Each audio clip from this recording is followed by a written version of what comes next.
Ladies and gentlemen, welcome back to Bite Size HR, powered by Luto One. Today's topic, I gotta say, kind of came down with our conversation with Ricardo. Thank you very much for joining us today. But last, in our first discussion, we kind of were, let's say, flowing around enterprise startups as well as the black and white aspect when it comes to the different differentiation, of course, specifically in the HR field. And it got me thinking. Well, both of us got us thinking a bit more into how could we elaborate this topic in a way that not only shares the differences but also what we can learn from one another of these type of organizational size. Which brings us to the topic of today, which is integrating startup agility with enterprise structure in HR for 2025. For the audience, this is also related, of course, to our latest webinar that came out at the end of January. Make sure to go check it out. But to do so, we brought Ricardo. Ricardo, seasoned HR executive, author, and speaker, dedicated to simplifying HR complexity for small business owners and optimizing work cultures to foster strong companies. I feel that's the American brand right there. Ricardo, how are you doing today?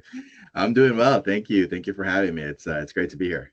It's a pleasure to have you. It's a pleasure. And let's be honest, we do have just 5 questions at the end, but we do hope for our audience that, it's going to be a learning curve. We always try to keep it in a very easy, that's the name, bite size HR, easy way to understand. But hopefully out of this, you will grab some inputs that you can implement yourself from tomorrow, right? Well, let's kind of start it off with, let's go back to the title and let's actually understand how to focus on defining great HR for 2025. With that first question being, you've been on the front line of HR transformation. How do you see these priority evolving in real world scenarios? Because, and I feel that this question is a good way to start because if we look at the data, for example, from Gartner, they state that HR priorities for the future include leadership development, cultural alignment, and I'm not going to bore you with the rest. The fancy buzzwords, I want to hear it from someone who's actually on the terrain and how you see it. Yeah, it's interesting because I would have to agree. I think for the longest time, especially now, whenever I go into businesses and we do HR evaluations of HR functions. So we basically look at an HR department from A to Z, and we evaluate how things are working. Are people doing their jobs well? Or is our policies being followed? Is everything being as efficient and as optimized as possible? And when we look at all these different policies and aspects of an HR function, it never fails that there is some kind of concern starting with leadership. There usually tends to be something related to middle management in that there isn't enough training being provided to middle managers, or there isn't enough of a structured process for individual contributors who then get promoted into management, and how we coach them and coach them up and develop them over time to be those senior leaders that we know we need in business. So that's definitely what I would definitely agree with. And the other one, you mentioned culture. That's always an interesting topic. When we do these audits, it's funny because, I can't tell you how many times I'll meet with, let's say, a CEO or a business owner, and I'll ask them, okay, tell me about your culture. Very simple questions, and most of them are like, yeah, we have a great culture. And they'll start adding in different adjectives and explaining things, and Yeah. um, everybody always says that. But then, of course, as part of this HR evaluation process, we'll go and we'll sit and we'll meet with, not just the CEO, but also all the other executives, management, the rank and file employees, and we'll ask them, like, tell us about your culture. What's working well, what isn't. And then you start getting, all these different layers, and you end up finding out that things aren't always as rosy as maybe the CEO pictures. And then we have to start doing all that nitty gritty work that HR can do in terms of building up a culture and addressing it. So I would have to agree with that survey that there's definitely a lot of work in that area for every business, and it's not restricted to, let's say, companies that are under 50 employees in headcount, or companies that are 5,000. Every company that we do these HR evaluations for, there's always something that needs to be fine tuned, because whether it's an issue for smaller businesses or for larger businesses, there's always something that ends up breaking down when it comes to culture. Unfortunately, it's not an easy thing to address. Not to say that it can't be addressed, but it's not always easy. So it always requires some fine tuning, regardless of what type of business you're in. Agreed, and I do appreciate the fact that you broke down that buzzword into something a bit more concrete. Because yeah, that example you gave of the CEO who just says, "Yeah, it's a great culture."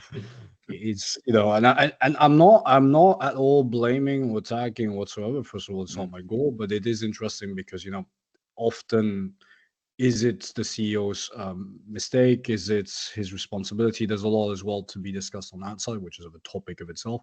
But it's interesting how there's a different. That's my point. That there's sometimes quite a different vision depending on where you're present in the hierarchy of a company, right? Not here to generalize it, just an opinion on that one. But since we're on that topic, let's try to bridge a bit more the gap and better understand the gap between startup and enterprise. Excuse me. But we know that startup thrive on adaptability and quick decision making. Makes sense when you have a much smaller team, right? But Yeah. larger organization, larger enterprise often operate with a established hierarchy process. And I think it's interesting how we can better define and how we can interact those two and bridging these two approaches and potentially making it more dynamic and responsive for at least the HR functions, right? With this question being to you, what's your take, for instance, on the benefits of startup inspired practices like flat hierarchies that we've mentioned and flexible roles for large organizations? Well, you definitely need that in a smaller organization, right? When you're talking about startups, you definitely need that. And I think ideally you want to incorporate some of those practices and some of that thinking into larger organizations. Uh, and I would actually argue that especially today, it's even more critical than ever, specifically because when you start looking at AI and the advancements that are being made there, you need to have more innovation. You need to have more innovative thinking. You need to have more flexibility with how you're doing your day-to-day work. So when you're looking at role flexibility or the way that the org is structured, you want more innovation, more flexibility to address some of those advancements that are being made on the AI front. I'll give you an example of this. We worked with a business that we were consulting with recently, and I would actually give them credit in the sense that they are probably um, one of the companies that I worked with recently that has been the most quick to jump on the AI bandwagon. You know, when ChatGPT was first released, they were quick to see the value in it. And over the last couple of years, they were very quick to kind of do all the things that you hear people talk about and recommend. Things like coming up with an AI policy and figuring out which systems you want to use and training your staff on AI systems and all the different tools that are out there. So they were kind of doing all the kind of check the box things that you would expect, but not a lot of companies have done. So I would give them credit because they were definitely out there, and they also came forward and basically had a message to the workforce that was very much in line with this philosophy of saying we're not going to shy away from AI. We're going to work towards it, and we want to use it to our advantage, right? And make it a competitive advantage, etc. So very much doing all the right things. Yet we were working through this scenario that was pretty interesting because there was actually somebody in the organization who believed this particular AI tool was needed for their department. Okay, it was this basic graphic design type of tool that um, quickly is able to take written text and convert it into an image that is then you're able to use for more complex designs and designing workflows and all these different things. Well, they have this, of course, this process where you actually have to now submit to the IT department to ask, hey, we have this AI tool we want to use. We need your permission effectively, right? Because as the employee, you're not able to just go on the internet and pick any AI tool and start using it, right? They've added in these restrictions, even though their AI very much in alignment with adopting AI, they still have this process. So, and anyway, the manager goes to IT and says, hey, I want to start using this tool. Uh, the tech team took a couple of weeks to get back to that manager to basically say, well, let's sit down and talk about it. And after this whole long discussion, they ended up saying, well, we really don't think you should be using this tool because they were afraid of the fact that some of the information was going to then be used to train their AI model. And it was this whole thing. Yeah. Okay. Yeah. So they basically said no and they shot it down. Ultimately, my advice was, and once we kind of peeled back the layers, we realized that the information that was going to be put into this AI model wasn't really proprietary. It wasn't confidential. So that fear was really kind of irrelevant for this particular use case. So therefore, they really should have approved it. So anyway, we went through this process back and forth, and eventually I said, okay, fine, you can use it, and move forward. Um, and it's interesting that even in that environment where you have somebody who's ready to move forward with AI, you still are adding in these roadblocks. Where if that employee could have just as easily said, "Oh, well, they say no, forget about it. I'm not going to use it." Meanwhile, another company that maybe is a little bit more innovative and is a little bit more willing to adopt some of these practices of just saying let's move forward with this approach because we see the value in it, less bureaucracy, would have gained the value of that particular tool weeks beforehand. And it was actually a pretty valuable tool for them. So it's interesting because as the company goes, obviously you have to add in some of these policies, some of these restrictions, but even in that framework, you still need to make sure that you're agile and have some flexibility, and somebody that is willing to look at things and say, well, maybe we need to tweak things a little bit here, and not be so restrictive. And it makes sense because, especially in this panel, one of the solutions was we needed to add somebody else into that kind of AI panel review process that wasn't just strictly, um, let's say, IT security and attorneys. Because the thing with IT security and attorneys is they're always going to take the most conservative approach, right? They're always going to be the most risk averse, and that isn't always the right answer for a growing business. Sometimes you're willing to take on more risk, and that's perfectly natural and it's fine. So you need to have other people on at kind of have a seat at the table in that decision making process. So um, that would be my thought in that particular scenario. Appreciate the example, and particularly the idea of the image. It's a shame that indeed there is that competitive advantage if not leveraged. Maybe another business might also leverage it, something to also consider. But the safety concern around AI is a good topic of itself, right? It's something that's Mhm. becoming more and more discussed as well. I know here, at least in Europe, we have European regulations that are being debated, discussed, and potentially being implemented. We'll see how it goes moving forward. I'm sure organizations are going to have to figure that out as well.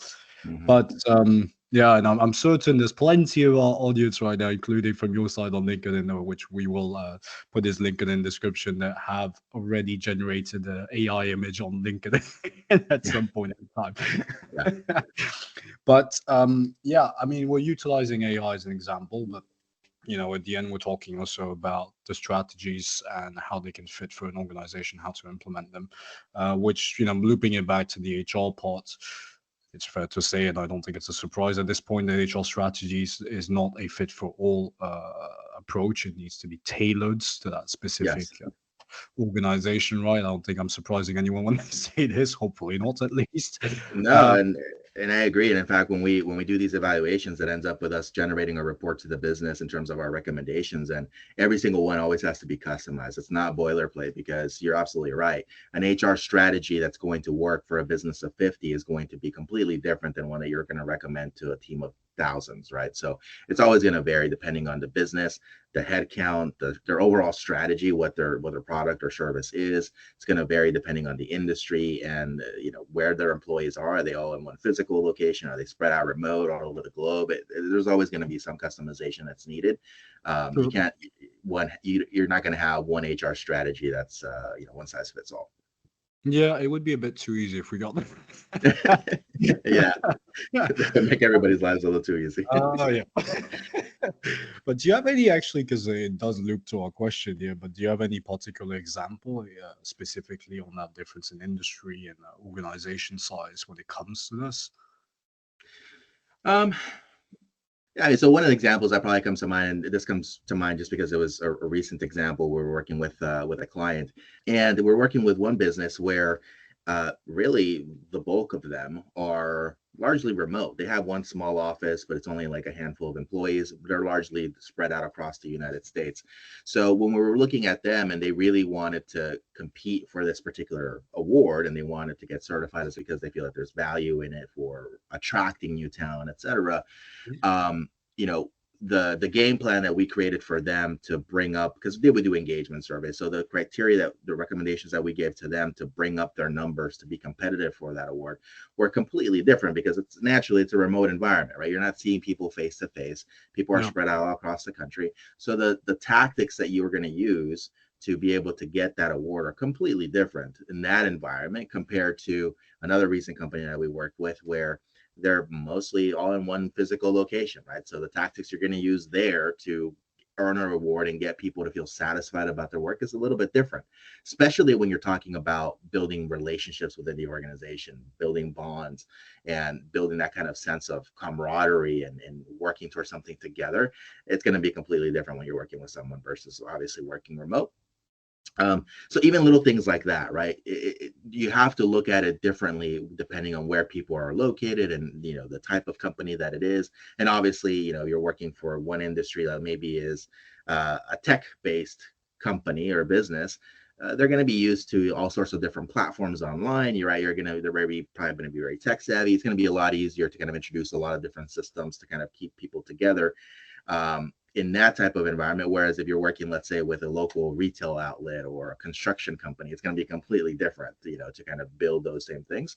So it's always going to vary depending on, the industry, the company. There's so many different dynamics and variables that go into that. Appreciate. Thank you for the example, and I think it's a great loop as well too. Since we were mentioning about the different type of work environments, how they influence, and surveys as well, how they can also support organization in these type of scenarios, right? Which kind of loops in the people analytic aspect, which is nothing new, but is definitely taking more and more these days. I mean, there was a McKinsey, and you can see why. I mean, if you look at McKinsey and Company's reports, they were pretty much stating, I quote, companies utilizing people analytics have seen a significant improvement in performance and decision making efficiency. You can see the obvious as well behind it. At the end, it's data, right? Mhm. But for the audience, more from a general perspective, to get a bit more of a general, let's say, idea behind it, what would you say are the key benefits of implementing people analytics in HR functions? You definitely need it. There's no way around it. I would be as adamant about the need for people analytics as much as I would be for AI. They both go hand in hand. And people analytics is actually easier to handle now because of advancements in AI, but you definitely need it because it provides exactly what you're speaking to, right? You need the data to be able to make informed decisions about Yeah. your HR strategy. Without it, you're flying blind. Or I would say that the dangers of that specifically is, and I see this a lot when we do some of these HR audits or HR evaluations, that we'll talk to an HR team and they'll share with us, maybe analytics that their HRIS solution has created for them, right? It usually coincides with those platforms. They're able to go in there and look at certain numbers, and they're able to look at some basic analytics, like let's say turnover as an example, or Yeah. recruiting data. And it's always interesting because I feel like they don't rely on it as much as they should. Hmm. In that we'll ask, okay, well, what's been done about, like, we'll look at a particular pattern, let's say related to turnover, and we'll identify, okay, well, this seems to be an issue with turnover. What have you guys done about it? And the answer tends to be, well, we haven't really done much about it because our CEO or our CFO or somebody in the C-suite said, yes, but they had some kind of different anecdote about what's really happening. And even if the data says something completely contrary to what they're saying, it's like, well, yeah, but I believe this is the issue, not what the data is showing, which then kind of defeats the whole purpose of tracking all this data, right? If they're going to end up Yeah. ultimately making decisions based off of a gut feeling.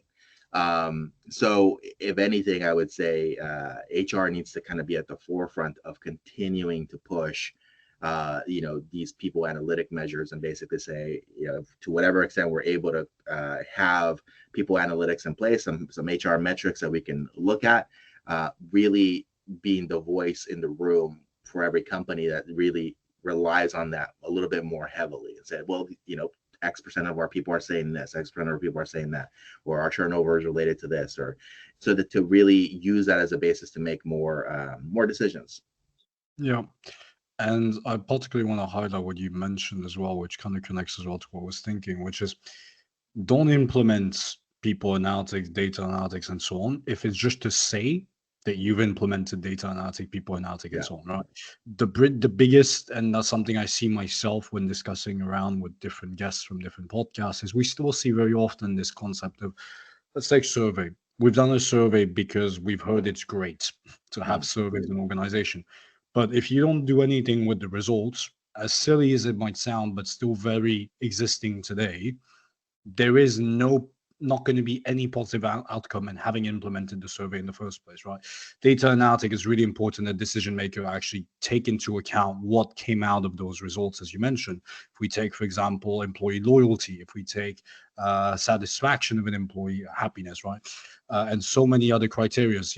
We've seen it as well internally, how you have employees that are very happy but would not necessarily be very productive, and it's as dangerous as the opposite way around. And it's really important to dig further into why that might be the reason. And thus, yes, I agree with you, people now take as something that should be implemented in all organization regardless of size.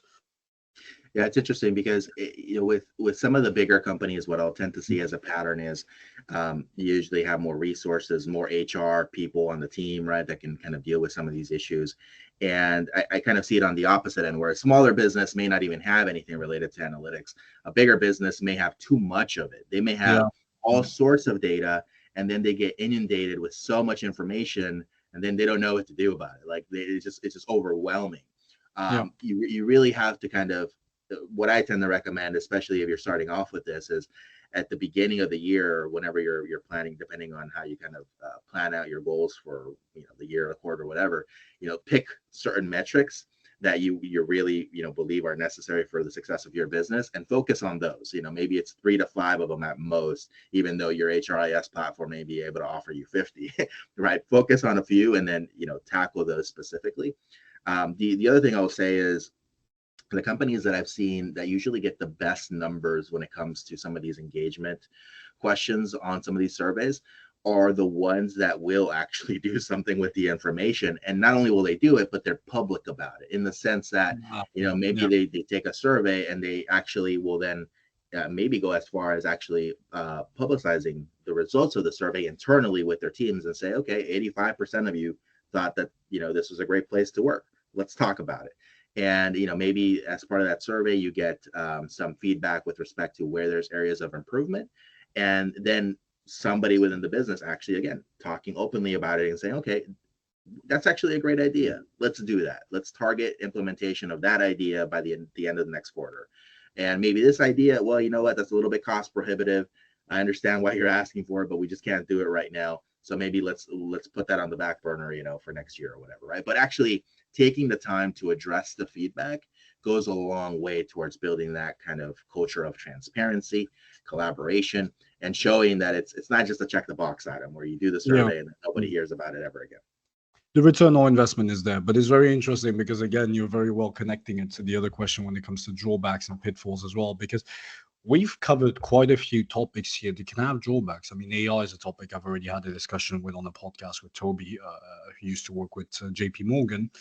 And the same thing comes again, is that whether it's going to be AI, whether it's going to be the data analysis, whether it's going to be the survey and so on, of course, agreed. On one side, if I look from a general point of view, implemented to say you implemented. Also, the fact that, yes, there should be done in a certain way in terms of how to look at the results. And for small organization, don't bombard yourself with a billion different questionnaire. Stick to key specific indicators that can be relevant for you.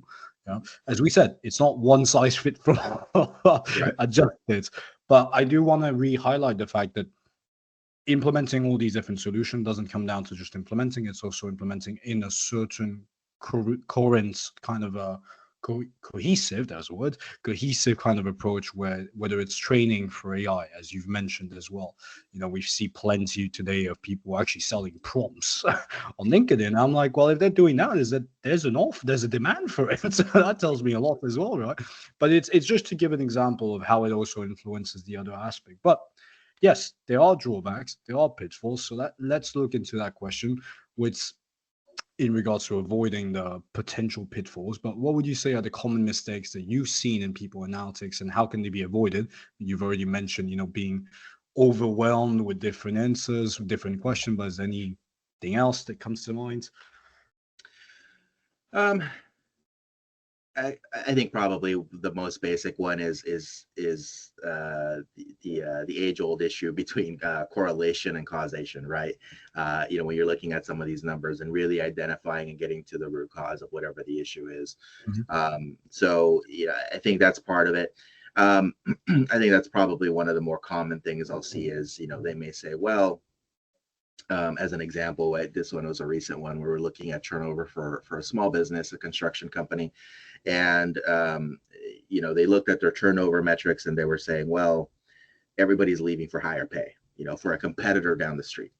And if you look at that on the surface, you might say, okay, well, the solution is let's just increase pay and maybe Mm, we'll be a little bit more competitive and then people will stay. But then if you also look at some of the feedback from an engagement survey that we did for them, we'll end up seeing, well, there's a couple of departments where the manager is just not really doing a great job. They're not particularly effective. They're not well respected within the team. super And important that's point. Yeah. actually probably a bigger driver for why people are Yeah. leaving. And in fact, if we were to maybe have a change there, then perhaps, or maybe retrain that manager, then maybe less people would leave. And in fact, when you talk to a lot of the people, as part of exit surveys or even just stay surveys, we'll end up getting feedback saying, well, no, actually, um, we like working here. Yes, we understand we could probably get $1 more if we go down the street, but there's certain things that make this job more appealing. Maybe it's because it's more stable. Maybe they like the hours more. Maybe they feel there's more flexibility with their attendance, whatever it is. But ultimately, it was them saying, no, it's this is other issue that's a bigger factor than just. But again, had the HR department not done a deeper dive into that Yeah. situation, they would have just said, well, they would have gone to the CEO and said, no, it's just a money thing. Let's increase the Yeah. pay. And that probably wouldn't have solved the problem. They would have increased the pay and they would have still had the same turnover because they needed to address really the management issue. So that's one of those things, right, where you have to, if you want to, when you look at some of this people analytics information, you want to not just take it on a surface level and then move to quickly make a decision off of it, but you want to kind of put your little investigator hat on, be a little bit of a detective, and do a little bit of a deeper dive. It doesn't have to take a ton of time to really talk to people and figure out, crazy, right? In HR, talk to people, but talk to some people and get some real feedback and figure out what's really happening here. It's a sign, right? It's a red flag. It's a marker on the road that then you should kind of talk to people and analyze it further, not just be quick to make a decision strictly based off of the numbers alone.